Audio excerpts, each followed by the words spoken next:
Ya, bentar saat dulu. Bersyukur kalau malam hari ini kita boleh berjumpa lagi dalam hadirat Tuhan untuk kita boleh belajar bersama-sama. Ya, tema yang dipilih dari Mazmur pasal 23. Ya, dari Mazmur pasal 23 yang dipilih malam hari ini. Saudara, Mazmur 23 sudah tidak asing lagi buat kita. Tapi saat ini kita akan melihat dari sisi Tuhan. Bukan dari sisi domba, bukan dari sisi si gembala, yaitu Daud, tapi dari sisi Tuhan.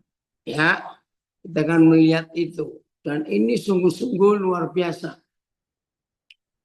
Mazmur pasal 23 itu ternyata adalah gambaran Tuhan sebagai gembala. Nah, Tuhan sebagai gembala itu diwujud nyatakan dalam hidup Daud sebagai gembala.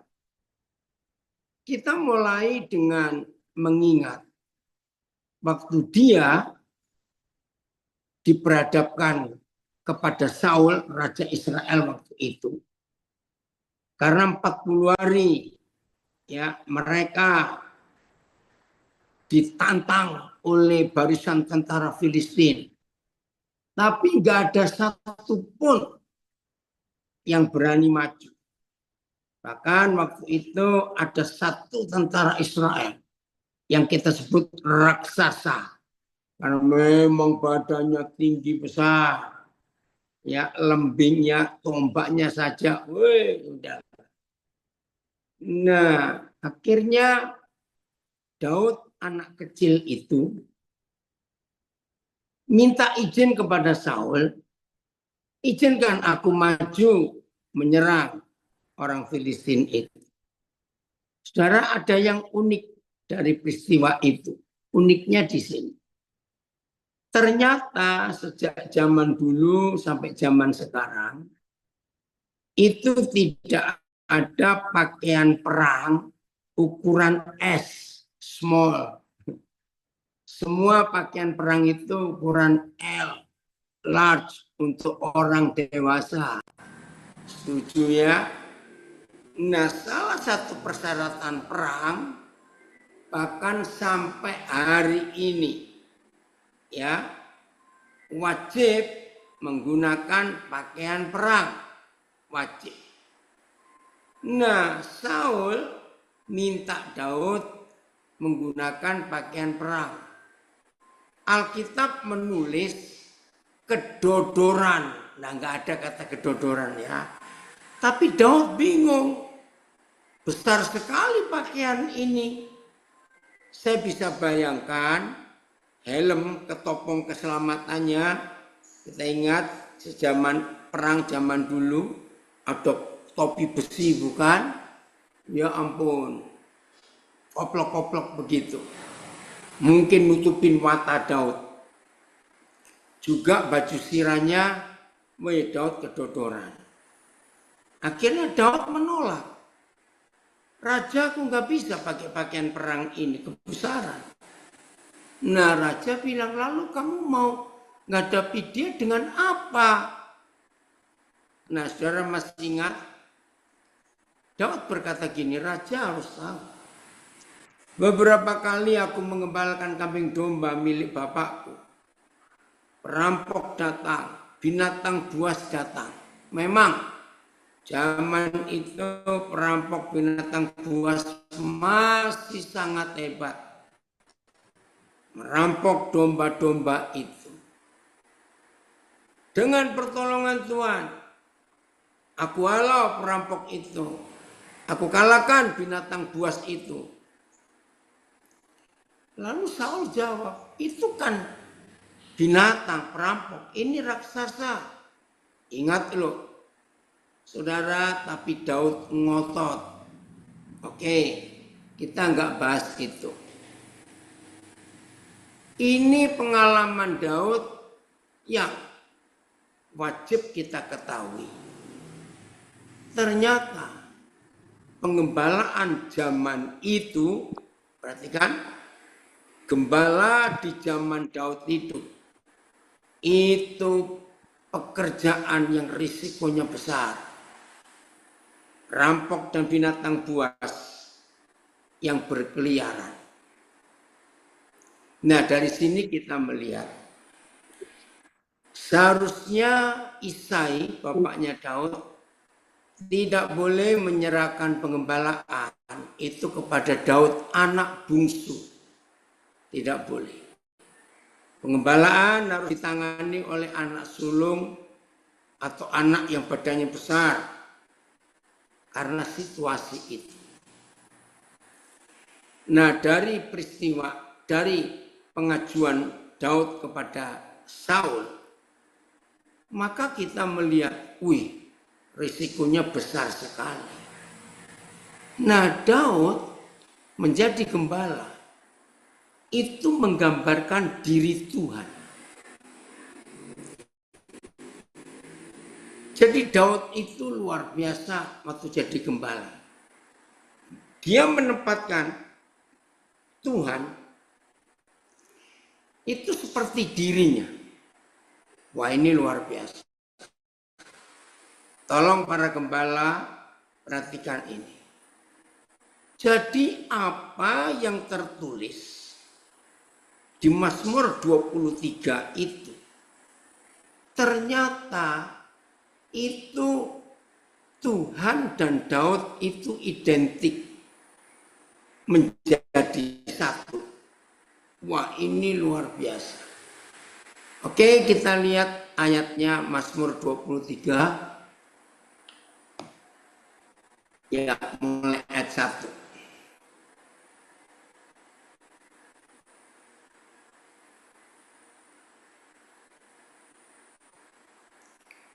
Ayat 1. Satu terjemahan aja. Fail nggak apa-apa. Mazmur Daud. Yahweh adalah gembalaku. Ya, jadi Daud itu mengidentisasikan dirinya sebagai Tuhan yang adalah gembala. Menyamakan. Wah, ini luar biasa. Yahweh adalah gembalaku, takkan kekurangan aku. Oke, kita melihat.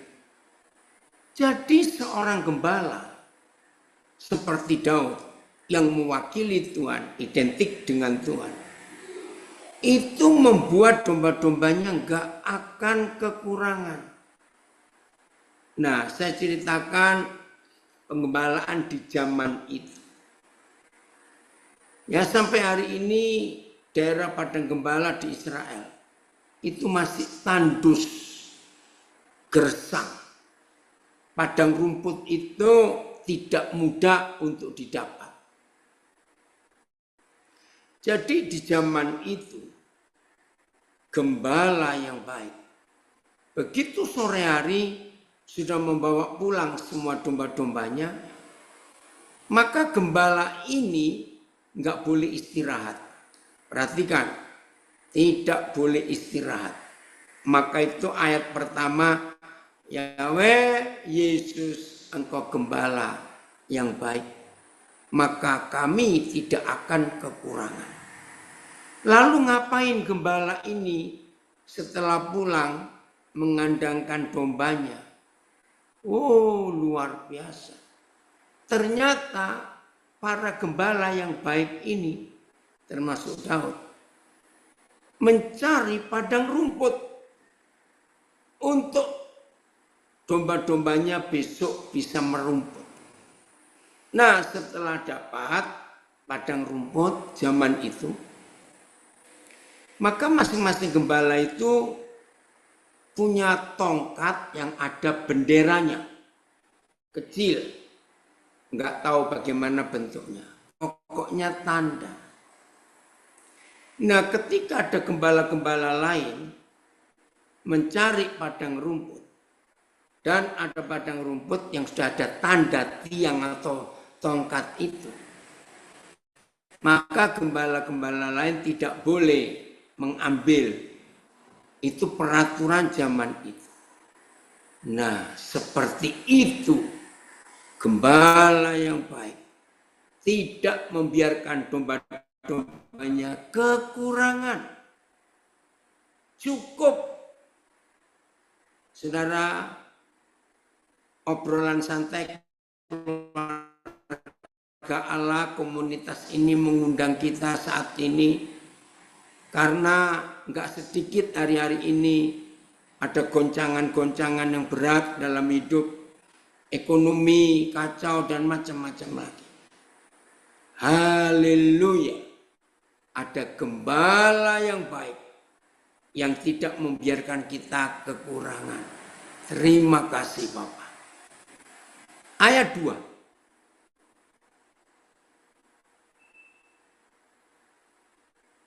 Ayat 2. Masih Mazmur 23.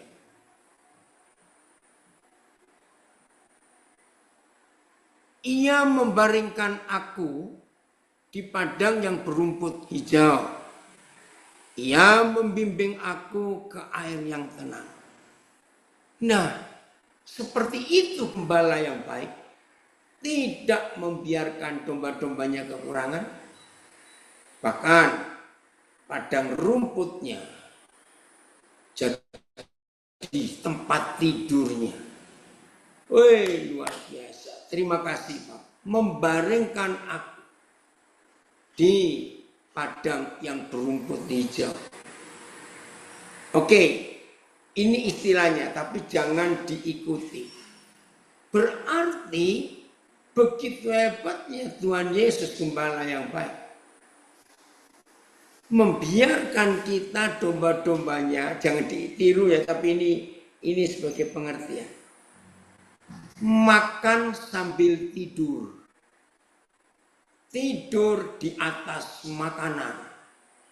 Nah, saya harap saudara punya gambaran itu. Ia membaringkan aku di padang yang berumput hijau. Ini luar biasa. Ia membimbing aku ke air yang tenang. Sampai hari ini, wilayah pengembalaan di Israel, di mana Daud pernah jadi gembala, sampai hari ini, itu daerah-daerah perbukitan yang curam dan terjal. Hampir sulit ditemukan sungai yang alirannya datar, ya, kecuali sungai Yordan, itu jauh, tapi dari Bethlehem tempat Daud gembala itu jauh sekali. Nah, gembala yang baik akan membuat bendungan kecil di pinggir sungai, ya, diberi batas batu-batu begitu, supaya domba-domba bisa minum karena airnya nggak deras. Wah, ini luar biasa. Ia membimbingku ke air yang tenang. Jadi, kalau gembala-gembala itu gembala upahan, gembala yang bukan miliknya sendiri, cuma dibayar, ya membiarkan domba-dombanya cari minum sendiri, cari air yang tenang. Tapi Tuhan tidak. Dan itu digambarkan ke hidup Daud, luar biasa. Jadi ketika domba-domba merumput, ada sungai di dekat situ, lalu Daud membuat bendungan kecil di pinggirnya. Ada air yang tenang, domba-domba bisa minum. Ayat 3.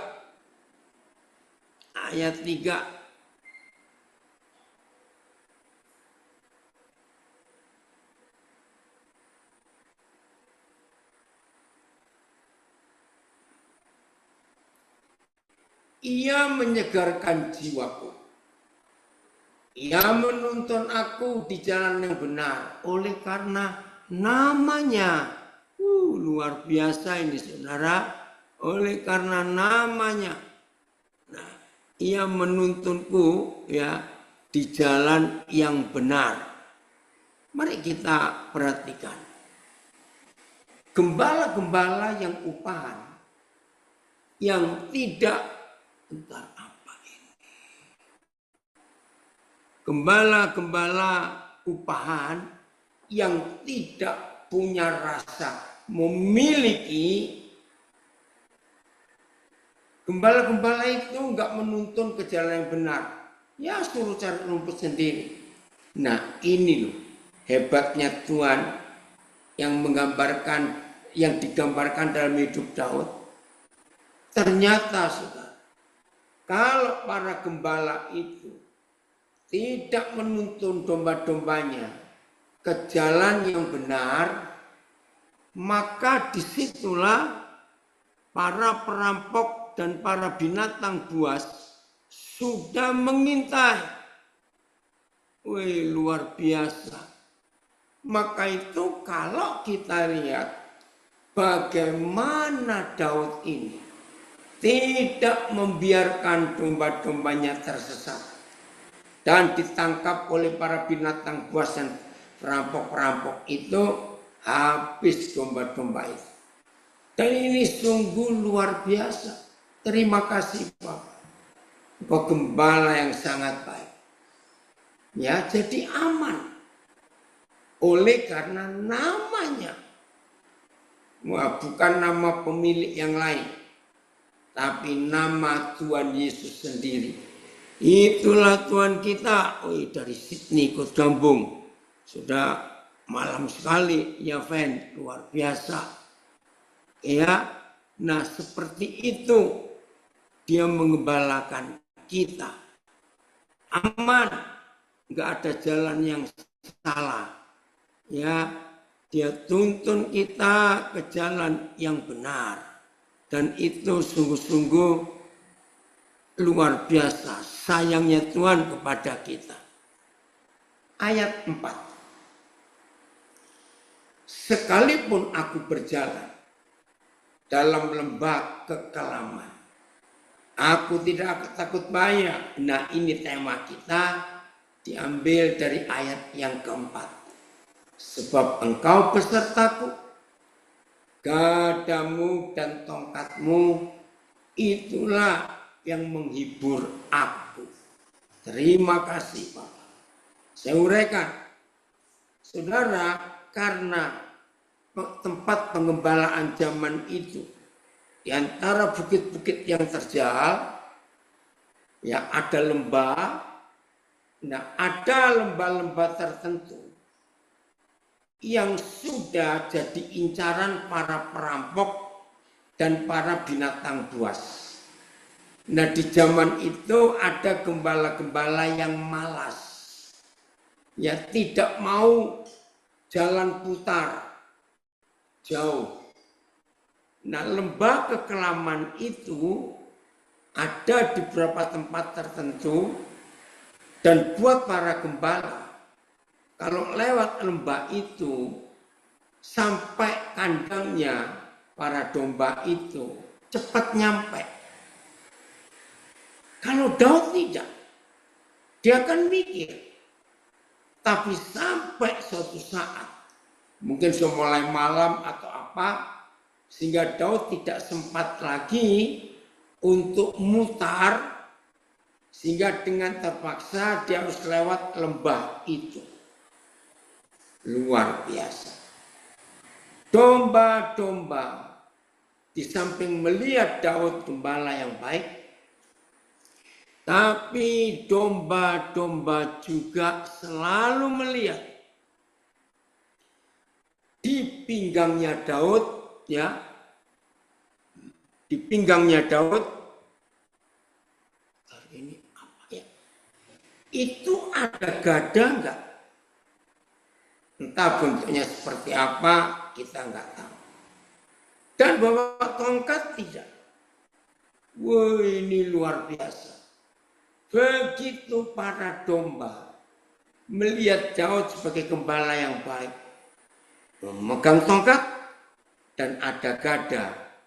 Saudara, rasa aman yang luar biasa. Nah, itulah yang jadi pegangan para domba sehingga mereka terhibur, tidak mengalami ketakutan. Ya, ini cucu saya dari Bekasi. Berarti konsep Daud perlahan tapi pasti dengan tuntunan Tuhan Yesus, Bapa di surga. Betul. Ya, Joshua hebat sekali pengertian. Maka itu kita nggak perlu takut. Sebesar apa bahaya, seberat apa ancaman, selama kita melihat ada gembala yang baik, dan gembala itu membawa tongkat dan gada. Haleluya. Aman. Terima kasih Tuhan. Untuk hal itu. Ini sangat luar biasa.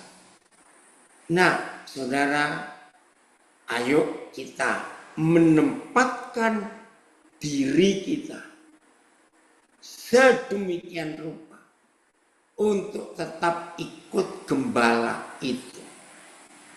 Saya ingin keluar sebentar dari apa yang kita belajar. Saudara, kita nggak ragu-ragu. Tuhan Yesus itu gembala yang sangat luar biasa. Kita nggak ragu. Nah, masalahnya itu pada kita, bukan pada gembala. Saya ulangi, masalahnya itu pada si domba. Kita, bukan pada gembala. Oh, gembalanya kita nggak perlu ragukan. Luar biasa. Tapi kitanya ini loh, masalah satu-satunya buat kita para domba. Catat, masalah satu-satunya buat kita para domba itu bandel, nggak nurut, maunya sendiri. Ini masalahnya. Hampir semua kita pasti pernah tahu lagu him, lagu klasik gereja. Tiap langkahku diatur oleh Tuhan dan tangan kasihnya. Tahu ya lagu itu? Nah, itulah Tuhan kita. Dia tidak pernah meragukan, mau menuntun kita di tengah gelombang badai hidup, di tengah bahaya, dia tetap menuntun kita. Masalahnya pada kita, mau dituntun atau tidak. Halo, ada orang, masalahnya pada kita. Iya, sebentar. Ada tanya ini. Nah, Andi, nanti ya. Mohon bagi resep rohani buat kami orang muda-mudi yang saat ini sulit untuk menyempatkan waktu sebentar aja untuk muji Yesus. Nanti ya, Andi Bapak jawab.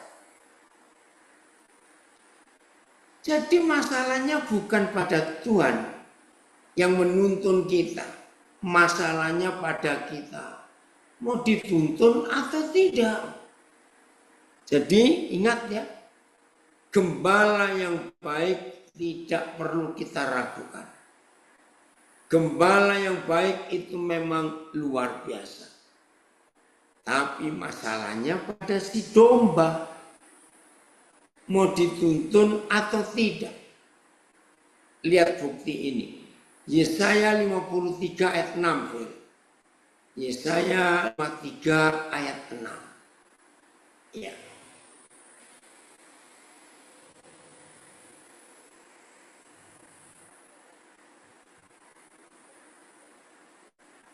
Ya. Oh belum. Yesaya 53 ayat yang ke-6.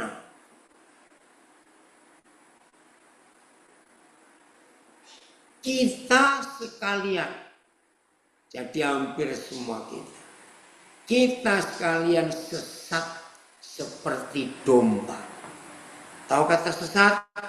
Ngawur, sembrono, hidup sembarang, kacau.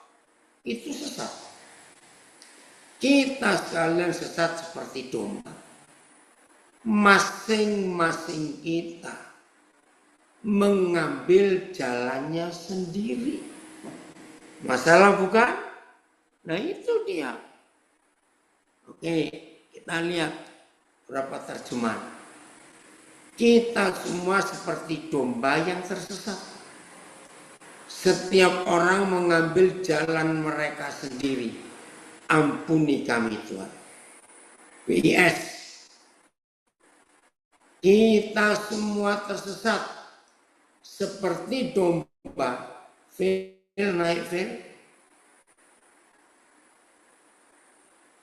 Naik tersesat seperti domba. Masing-masing mencari jalannya sendiri. Jelas? Saudara, ayo hari ini kita bertobat. Jangan mengambil jalan sendiri. Tetap ikuti petunjuk tuntunan gembala kita yang baik.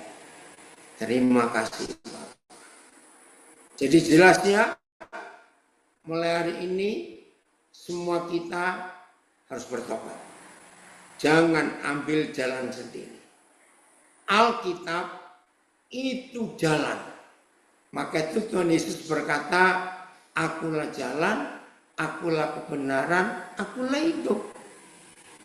Ya udah, ikuti saja dia, karena dia itu jalan. Kembali ke Mazmur 23, ayat berapa sekarang Phil? 5 ya.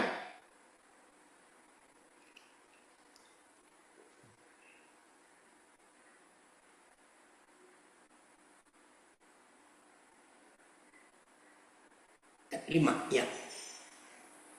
Engkau menyediakan hidangan bagiku di hadapan lawanku. Ini saya uraikan dulu. Wah, ini luar biasa. Saudara. Zaman itu, para perampok dan binatang-binatang buas. Kalau ini seru, ini seru. Yang mereka perhatikan bukan domba-dombanya. Mereka nggak pusing dengan domba-dombanya. Perampok-perampok dan binatang-binatang buas itu yang mereka incar itu si gembala. Nah ini menarik bagi yang belum tahu. Loh, dalam pengembalaan zaman itu kan dipanas terik. Weh, Frankie, udah lama ini Papa nggak dengar kabarmu nak, masih di Ambon? Ya, kontak ya Frank. Jadi para perampok dan binatang buas itu yang diincar itu gembalanya bukan domba. Loh kenapa? Karena tempatnya panas, ada kecil, batas untuk berteduh saja, atau kalau ada pohon besar itu. Nah, ini yang luar biasa. Gembala-gembala yang lain itu sering tertidur, sering terlelap. Tapi Daud tidak. Nah, ini yang luar biasa. Jadi ada rumor, ada pendapat di antara para gembala di zaman itu. Ya, itu di antara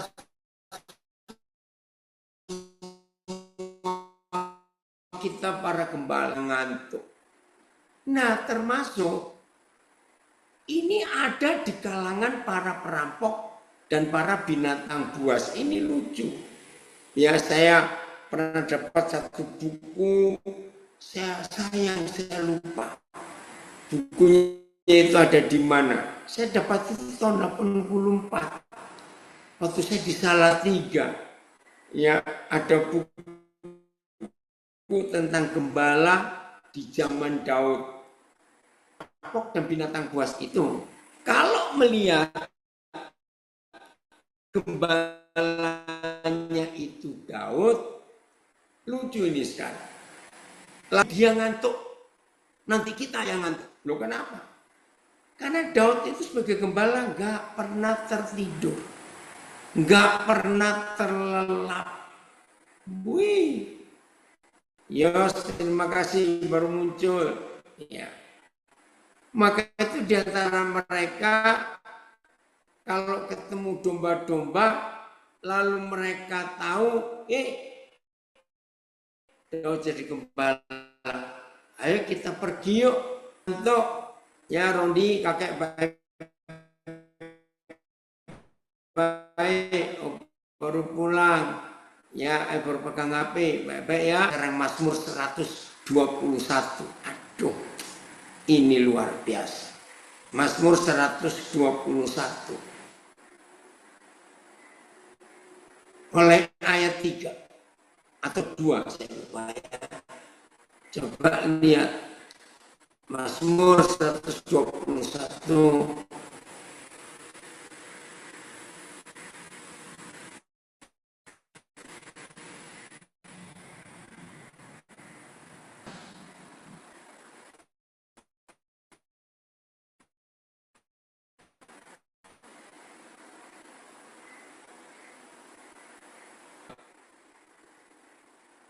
Oke, judulnya dulu. Ini menarik.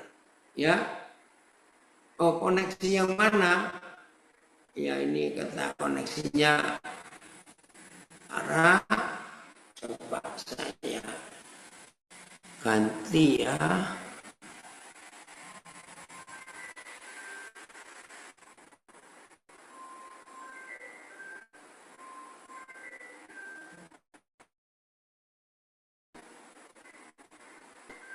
Maaf.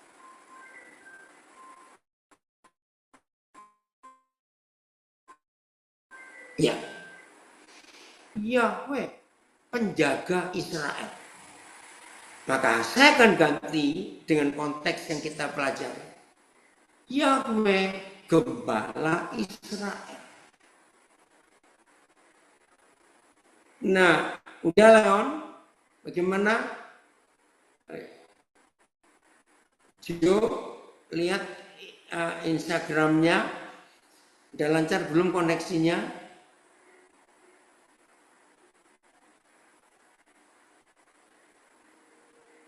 Udah, terima kasih. Nah, baik.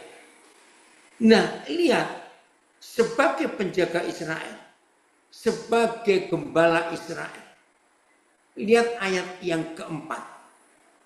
Ya, lihat, makasih Yesua. Ya. Yahwehlah penjagamu. Oh, ayat 4. Sesungguhnya tidak terlelap dan tidak tertidur penjaga Israel. Wih, luar biasa.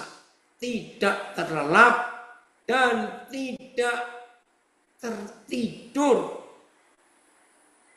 Nah, Daud itu kenal Yahweh Tuhan kita. Dia kenal. Ternyata sebagai penjaga Israel, Yahweh Tuhan kita Bapa di surga, itu enggak pernah terlelap. Itu begini loh. Kalau bahasa sehari-harinya, orang lagi duduk, tato, silut.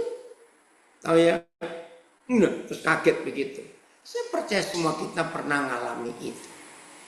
Nah, Papa kita itu enggak pernah seperti itu. Silut. Terlelap saja tidak pernah. Apalagi tertidur. Wah, ini luar biasa. Hebat sekali. Itu ada masukan dari Bali yang di IG, kalau hilang coba keluar masuk lagi sebentar. Makasih. Nah, Daud menggambarkan dirinya seperti Yahweh Tuhan penjaga Israel. Dia tidak pernah ngantuk, enggak pernah terlalap. Dan kita tahu lalu apa yang dikerjakan Daud sambil menjaga domba-domba milik papanya itu. Kita tahu semua. Dia main kecapi. Dia bawa kecapi sambil membalakan domba itu. Wah, luar biasa. Saudara, itulah Daud yang luar biasa. Mari, Papa senang kamu ikut. Ya. Enggak pernah terlalap. Saudara, maka itu kita tahu pantas di kalangan para gembala, Daud satu-satunya gembala yang diakui nggak pernah tertidur selama jadi gembala. Maka itu para perampok dan binatang buas pun punya kata-kata. Kalau kamu ketemu gembalanya itu Daud, percuma kamu nungguin. Dia nggak akan terlelap, apalagi tertidur. Wih, luar biasa. Hebatnya papa kita. Nah, kembali ke ayat 5 tadi. Jadi waktu para domba ini merumput. Ngerti ya kata merumput? Sedang makan rumput. Itu kan merumput istilahnya. Ya. Ayat 5 ya. Engkau menyediakan hidangan bagiku di hadapan lawanku. Saudara, ini, oh maaf, Andi, jadi kamu ini belum pernah ketemu papi secara langsung. Tapi lihat papi di handphone begini aja sudah betah. Ninggalin kerjaan yang lain. Fokus dengan firman. Andi, kamu ada di mana? Ya nanti kontak ya Andi, kamu di kota mana? Terima kasih. Ini ada anak saya yang belum pernah ketemu. Tapi lewat sosmed saja. Nah, bayangkan sambil merumput makan mata-mata yang jahat dan kejam menanti dari jauh. Ngeri sekali. Ya, Oden Pasar. Wih, Jo, sapa Andi Handrian itu dari Bali. Itu Bang Jo juga dari Bali, Andi saling kontak kali. Jadi perampok-perampok dan binatang-binatang buas itu yang rasanya punya kesempatan untuk menerkam domba-domba itu.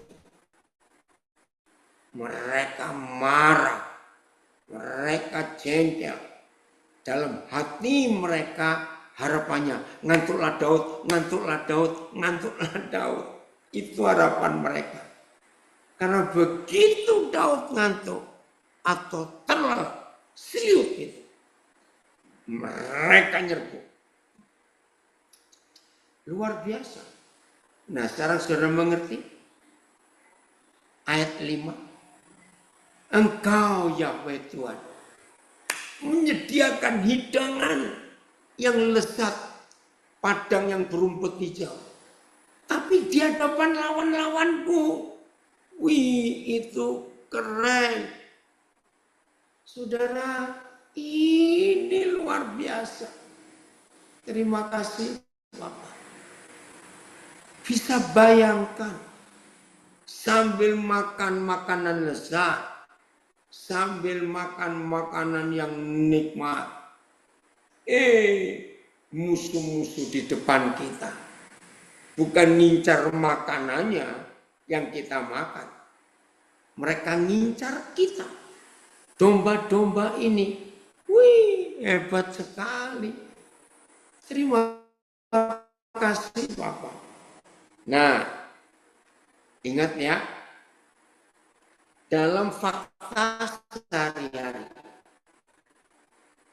Ya, fakta sehari, enggak semua, ada satu dua. Orang yang sedang mengalami kesulitan hidup, saudara perhatikan, susah makan, walaupun ada makanan nikmat, tapi ada, maaf, satu dua orang makin stres, makin banyak makan. Ada ya, maaf. Tapi itu kecil jumlahnya. Karena rata-rata kalau orang stres susah, ya susah makan. Tapi ada. Nah ini loh papa kita itu. Maka itu sesulit apa hidup yang sekarang kita sedang jalani. Ingat ada gembala yang baik. Yang menyediakan hidangan buat kita di depan masalah-masalah yang kita hadapi. Jadi saudara-saudara, anak-anak Tuhan, walaupun masalahmu berat, ada gembala yang baik, makanlah di depan masalah-masalahmu. Semua kita harus berkata, amin. Ini luar biasa. Apalagi gembala kita itu punya tongkat dan punya gada yang buat kita rasa aman. Jadi ketika terpaksa Daud harus lewat jalan pintas, tapi itu lembah kelam, lembah bahaya, musuh banyak mengincar. Ternyata domba-domba tidak pernah ketakutan. Karena gembala yang baik ini ada gadanya untuk menghalau dan memukul perampok dan binatang buas. Juga tongkat artinya otoritas. Luar biasa. Jadi yang sedang punya masalah, ayo kita perhatikan baik-baik. Sebentar ini kok connection sebentar ya. Oke. Oh, enggak. Jadi hidup kita nggak akan punya masalah. Nah. Oh. Ya, udah aman ya. Saya ganti. Sebentar. Maaf ini jaringannya. Oke, maaf ya.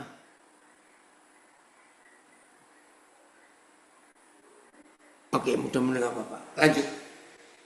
Nah, bayangkan di depan masalah-masalah yang kita hadapi, kita bisa makan lahap dan nikmat. Waduh, luar biasa itu. Oke. Masih ayat 5. Kalimat terakhir belum dibaca, Fit.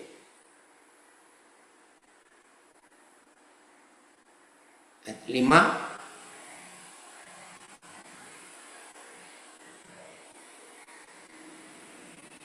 Saya ulangi lagi.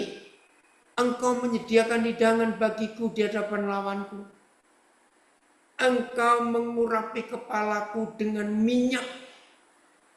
Pialaku penuh melimpah. Luar biasa. Terima kasih, Pak.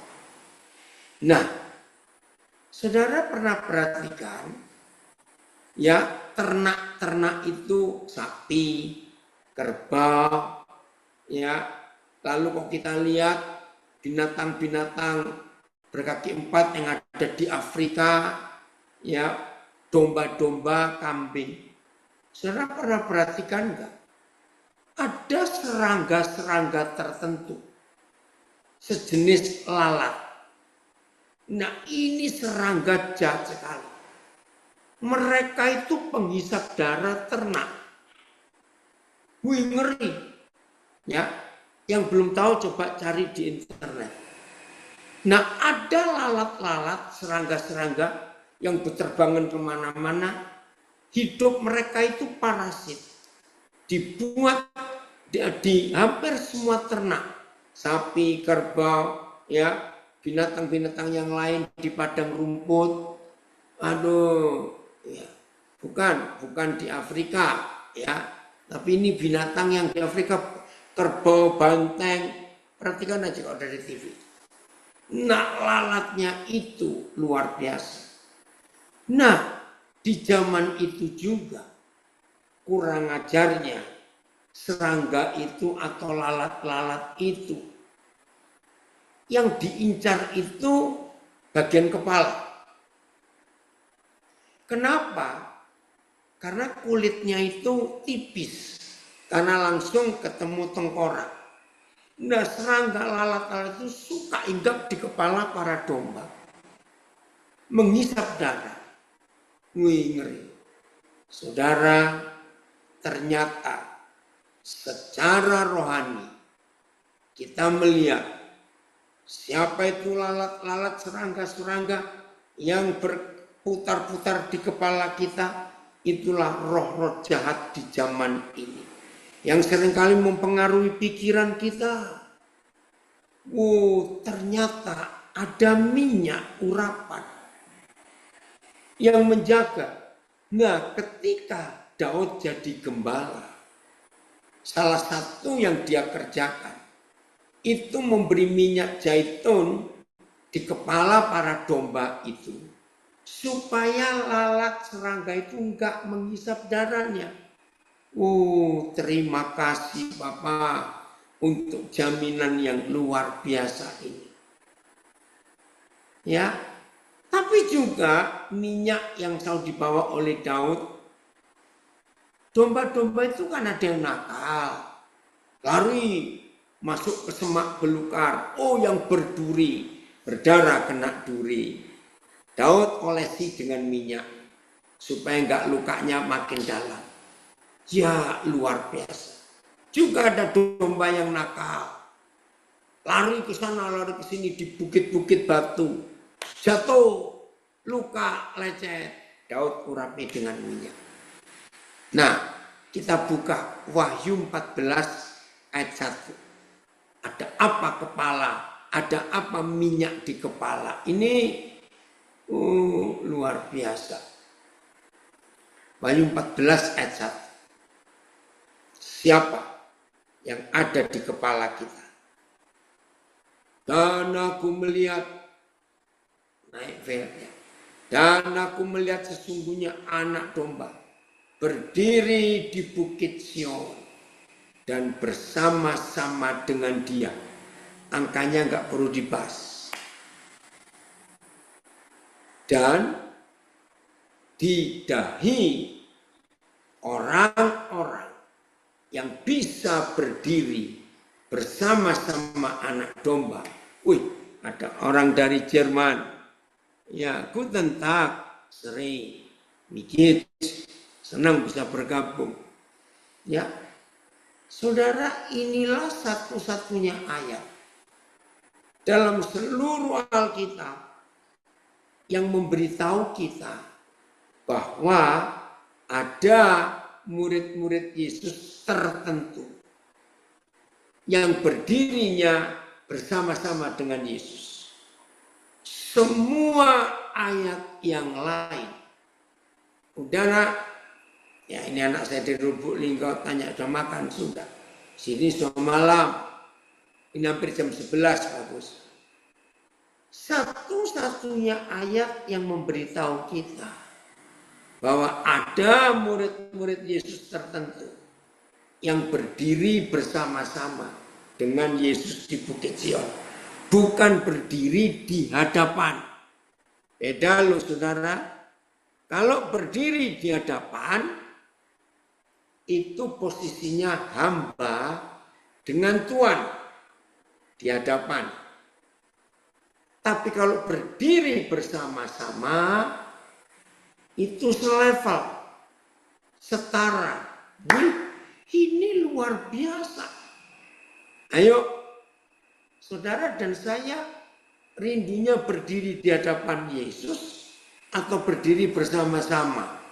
Ayo, ya ada komen. Manusia ibarat domba, binatang lemah, tidak bisa hidup sendiri, gampang tersesat. Karenanya domba perlu bergantung pada gembala. Amin. Betul sekali. Ya.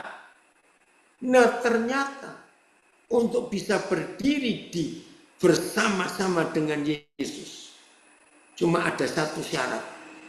Bukan 5, bukan 3, 1. Kembali lagi, Wahyu 14 ayat 1. Apa syaratnya?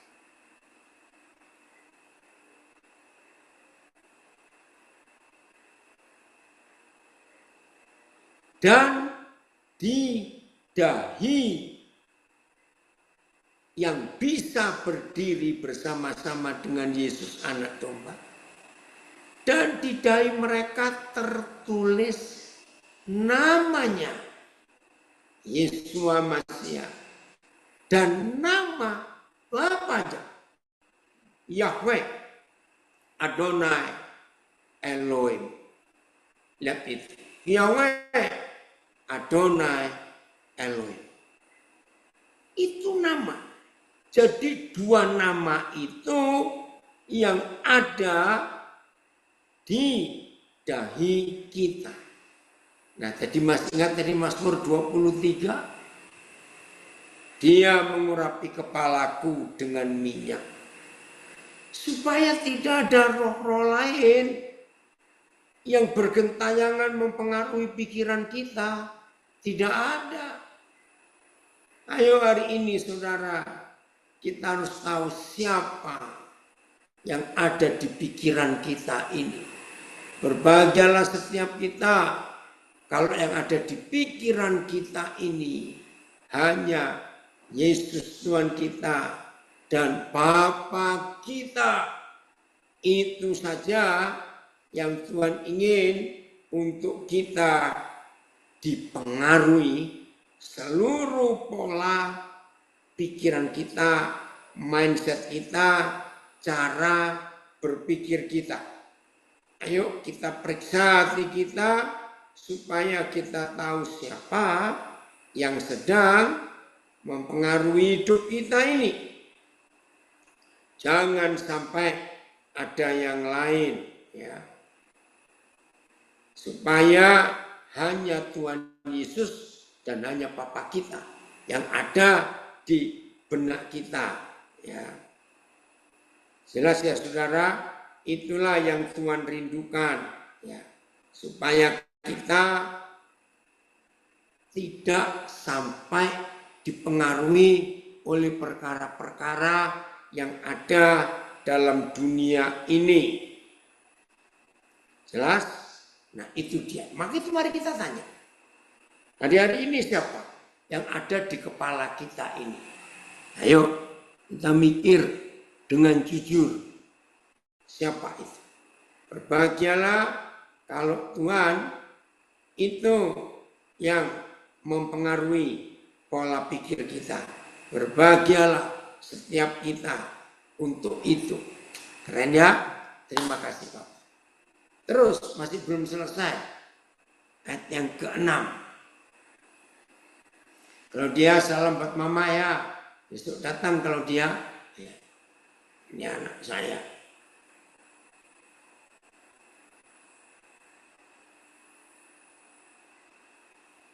Oh, 5 belum selesai ya.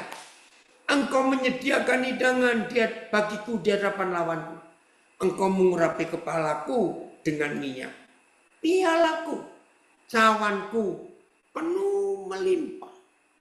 Saudara, di zaman itu gembala ya harus membawa tempat minum. Kalau mereka dituntun oleh gembala dan gembala sudah jalan sekian jauh tidak menemukan mata air atau sungai, maka para domba tidak akan pernah kehausan karena gembala ini membawa tempat minum yang penuh. Itulah berkat Tuhan yang luar biasa. Hebatnya Bapa kita seperti itu. Nah, coba ayat 5 dan 6 Phil kita baca dari berapa terjemahan. Ya.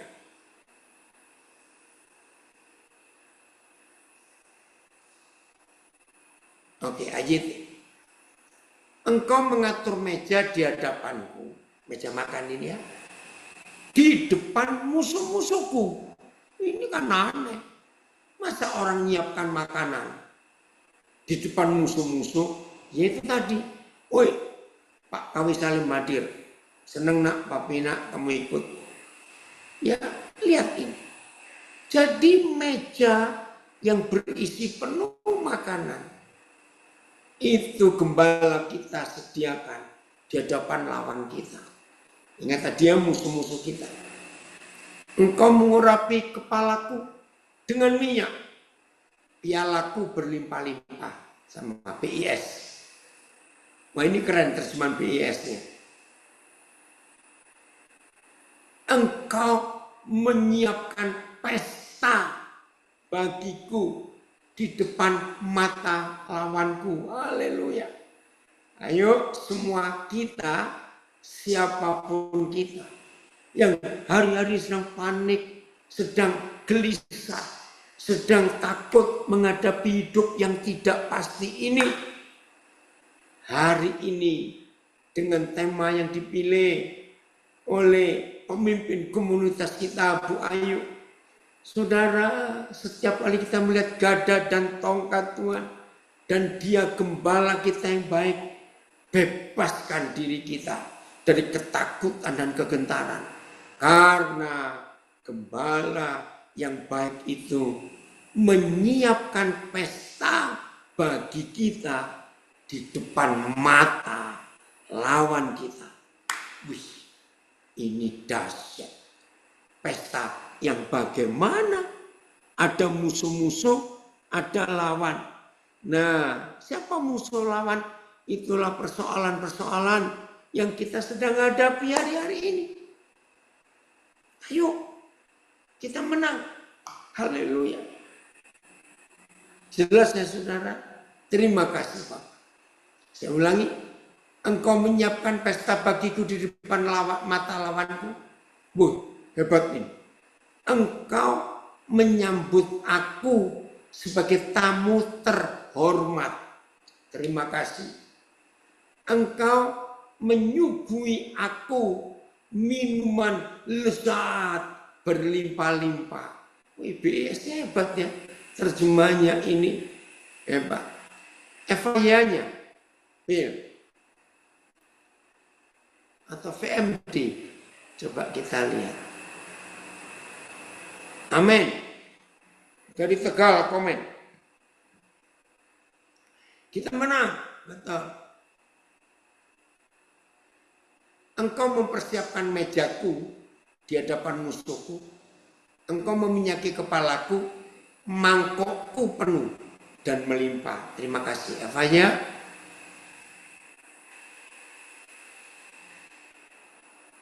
Engkau menyediakan meja perjamuan bagiku di hadapan musuh-musuh. Engkau telah menyambut aku sebagai tamu kehormatan dengan berkat-berkat yang berkelimpahan. Haleluya. Ayat 6 terakhir. Oh, terima kasih Pak. 6. Boleh FIA-nya dulu nggak apa-apa, Vin? Oh belum ya. Lihat ayatnya. Kebajikan dan kemurahan. Loh. Yaudah, saya ya.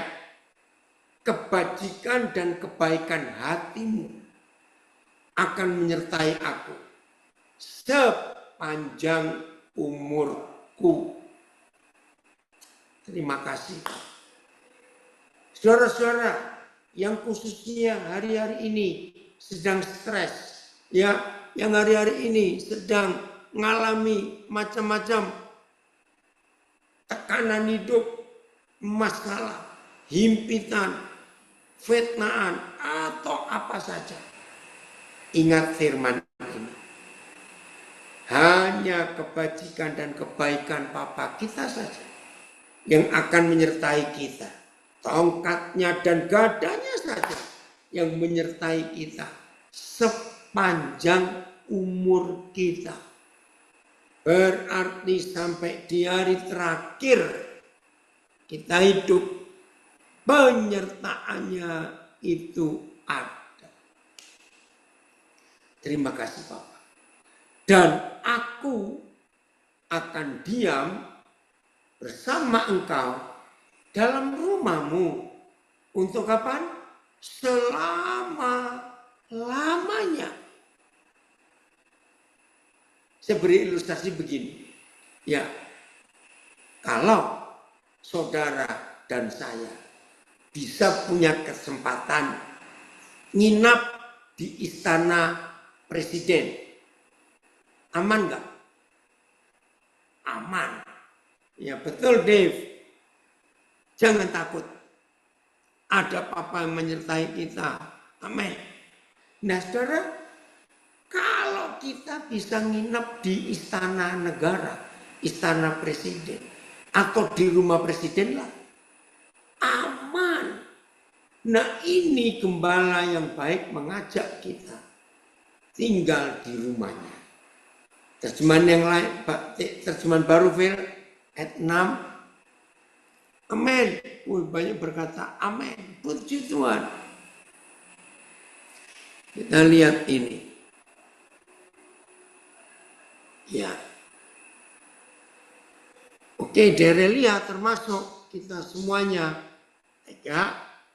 Kebajikan dan kemurahan belaka. Kalau Jawa pakai tok gitu. Hanya itu tok, maaf. Akan mengikuti aku seumur hidupku. Terima kasih. Andre, wah ini saya sapa anak saya dulu. Hilang berapa tahun ini.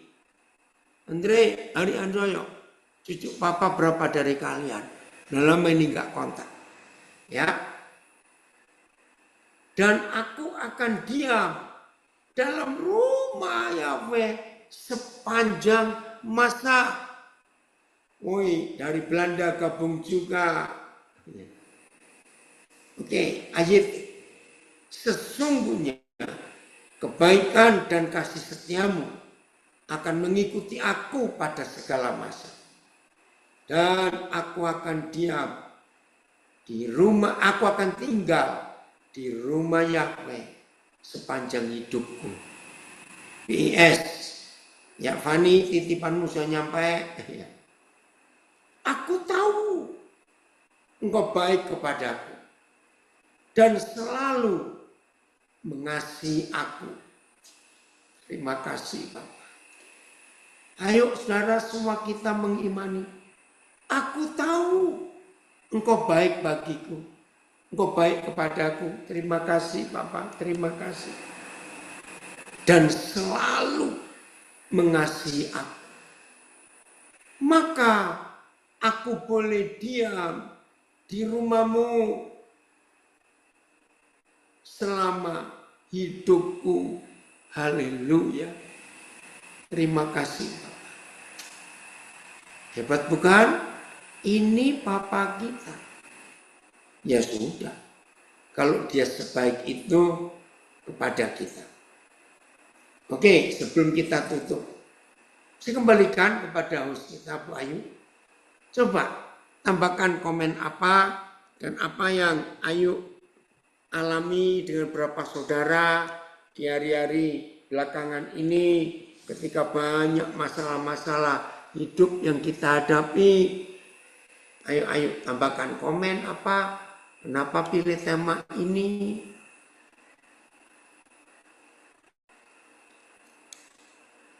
Loh, mana Bu Ayu?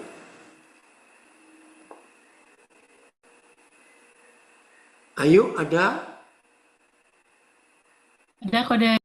Ya, sebelum kita tutup, coba Ayu dengan tema yang ada, nyampe pesannya.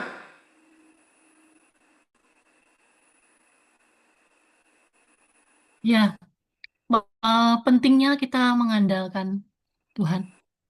Kalau kita melihat statement dari judul apa topik yang kita pakai malam hari ini, Goden.